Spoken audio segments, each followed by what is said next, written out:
Medium being the in-between pick, doesn't have the more apparent advantages that come with having the largest health pool like heavy, or highest damage output like light. Stat-wise, it's middle of the ground in every way. Average mobility, average health, average damage. So it makes sense for someone that knows nothing about the game to dismiss medium as a class or contestant that has no advantages to offer, and rather choose between the high health and high defensive capabilities of heavy, or the high damage and high mobility of light, depending on their preferred playstyle. Just looking at basic numbers, medium might appear to be a class that serves no purpose, but anyone that's actually played the finals knows that's not true. What separates each class, more than just the numbers, are their specializations and gadgets, and when throwing these into the mix, the class's identities become much more distinct. As of Season 3, medium has 3 specializations that, in my mind, create 3 distinctly different playstyles to choose from. There's a supportive/healer option, a defensive/lockdown option, and what I'd call a more mobility/damage focused option. All of which I think are viable ways to play if they're paired with the right gadgets. My 3 strategies may not encompass all possible playstyles, but it's what comes to mind when I see each specialization. You may have your own strategies that differ from mine.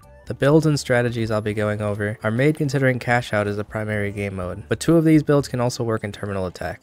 My preferred playstyle, and the one I'd like to highlight first, is the supportive option. This playstyle involves using the healing beam as your specialization, along with at least 2 supportive gadgets. We'll consider the 3rd gadget slot to be a flexible slot that can vary from round to round, and this will be true for all of our builds. The gadgets you'd want for this playstyle are ones that support your team in some way. The no-brainer choice is the defib, and to be honest, I think the defib is such a great gadget that it's hard not to put in every medium build. And the second supportive gadget is the jump pad. It's a quick to place gadget that anyone on your team can use, and it comes in handy for the support strategy that I'll explain in a bit. An alternative to the jump pad is of course the zip line, which serves a similar purpose. My preference for the jump pad over the zip line simply comes from the fact that the jump pad is faster to place, and you don't move in a forced, slow, and predictable path like you would with the zip line. Although there are places that can be too high or too far away to reach with the jump pad, making the zip line necessary at times. For my flex gadget, I usually default to frag grenade because I like to have throwables, but depending on the situation, glitch traps are a great choice. I'd use glitch traps in situations where I'm playing against a lot of lights with cloaking device, or evasive dash, or even against other mediums that are using healing beam and defib, since those are the players that rely the most on having their specialization at the ready, and one good trap can ruin their day. Other than that, this is the one slot that can be used for whatever you'd like.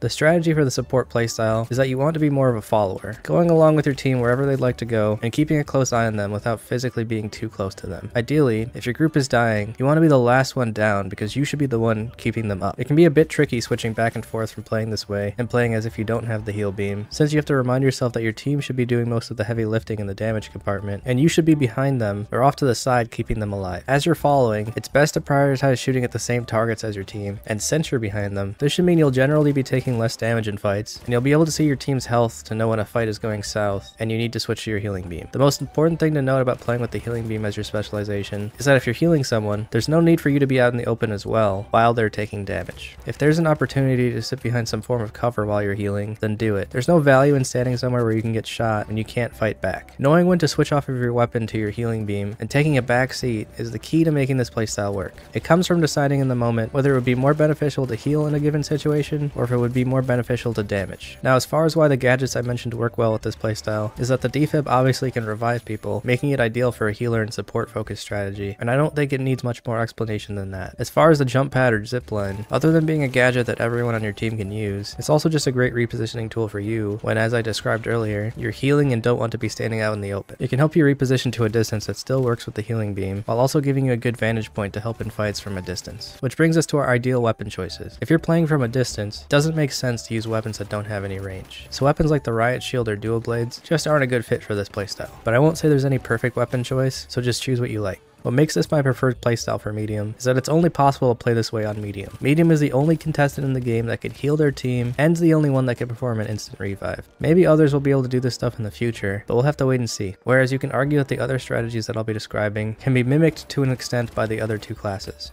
Now onto my second playstyle. The defensive or lockdown option involves picking the guardian turret, of course, and defending the objective whether you're playing cash out or terminal attack. It's much easier to set this up in terminal attack during the defense pre-round phase, but other than it being more difficult in cash out or on the offensive side of terminal attack to set up, the playstyle remains pretty much unchanged. The gadgets you'd want to use are gadgets that are ideal for locking down an objective. Most importantly, gas mines. Gas mines are what I'd say are the best of the mines to use for this lockdown playstyle, and I'll go into more detail as to why when discussing the overall strategy. Our second gadget will also be mines, but this time it's a choice between explosive mines or glitch traps. Between the two, I usually gravitate towards explosive mines because I prefer the extra damage over the ability denial, and combined with the turret and gas mines, you can end up getting E-limbs sometimes without even having to do anything. As I said for the support build, the third slot is your choice, but as I also said, it's hard for me not to choose the defib since there's no other alternative to what it can do. That being said, there are some other good choices here, such as the APS turret to help protect your setup, or the other set of mines that you didn't choose for your second slot. Now the strategy that I find most effective for locking down an objective is placing your gas mines on the objective itself, just in case it ends up shifting around or being dropped to another floor. The gas not only provides more area denial for a lockdown build, but also denies your opponents from taking the objective, even if your team gets wiped. If your opponents don't have a way to counter the gas, this could potentially waste 5 or more seconds of their time, depending on when each mine gets triggered. Also take into consideration that it takes about 5 seconds for a cash out steal to finish, and you're adding extra wasted time on top of that with these gas mines. To make matters worse for your opponent, the added annoyance from the guardian turret and another set of mines can make stealing an objective feel hopeless. For explosive mine placements, I find the best spots are right after someone turns a corner, since this game can be really fast paced, especially when you're playing right on an objective. Most people aren't going to be taking the time to clear corners before running in, and I find more success placing them this way than at entry points like I more commonly see them placed. With glitch traps, you should be more concerned about placing them in spots to cover as much area as possible, and keep in mind that you don't have to place them in spots that people tend to walk in order to activate them with how they work now. As far as turret placement goes, priority number 1 is that it needs to be in a spot that covers as much of the room as possible, and priority number 2 is that you want it in a spot where it's hard to get a good angle to destroy it. A good placement is a balance between the two. Protecting an indoor objective is easier, but this strategy can work with an outdoor objective as well, just not as great. Turret has pretty great range, and if you're placing gas mines on the actual objective as I described, this can be enough to keep it locked down. It's a lot trickier to place your other set of mines, but it's better to place them than to not. As far as weapon choices, the only one that I might stay away from is the CL40, just to not accidentally blow up any mines. I normally stick to ARs on medium, but in theory the riot shield can work really well with this playstyle. The only downside being when you don't have an objective you're locking down, you're now stuck with a weapon that has no range. A good alternative would be the Mato 1887, which has a surprising amount of range, but is still most effective from short to medium distances. My overall opinion on this playstyle is that while it's great, I tend to be too impatient at times to want to sit in a room with the objective, waiting for people to push in, so if you have a similar problem, maybe try one of the other two playstyles instead.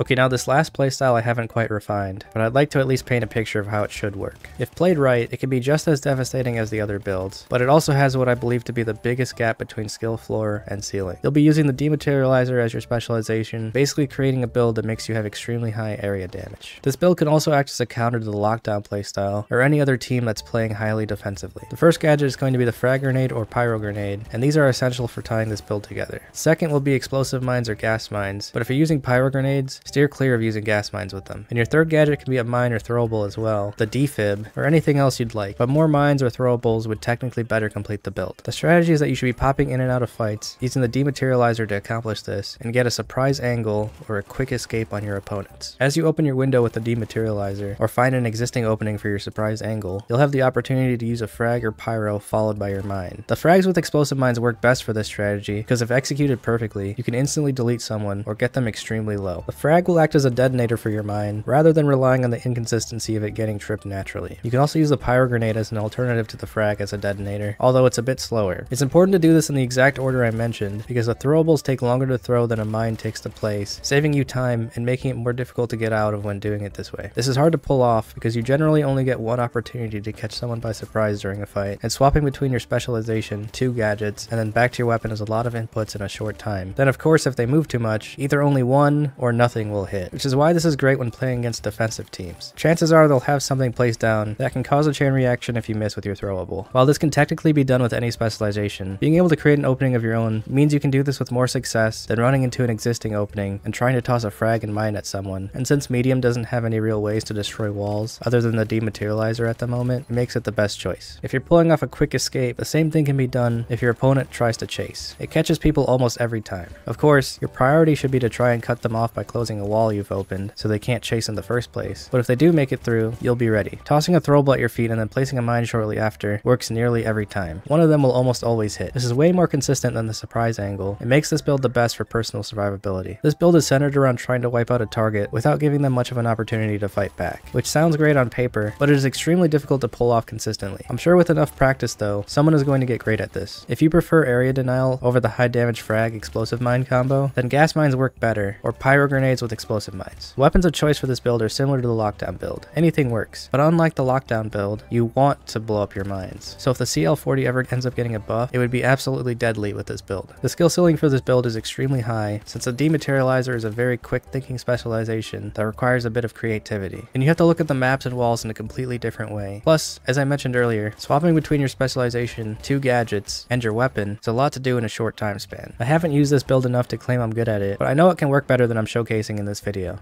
To me, medium specializes in filling in the gaps your team has, whether that's a lack of defense, a lack of offense, or a lack of support to tie your team together. Because more important than your own build synergy is how well you're playing with your team. Despite medium's lack of high stats and health or damage, you can make up for it with how you choose to play. Different players will gravitate towards a different one of these builds, and because medium offers a taste of the other 2 classes with the defensive lockdown build and the mobility damage build, plus it has its own completely unique playstyle, medium, in my opinion, is the best starter pick for anyone new trying to get into the game. Thanks for watching.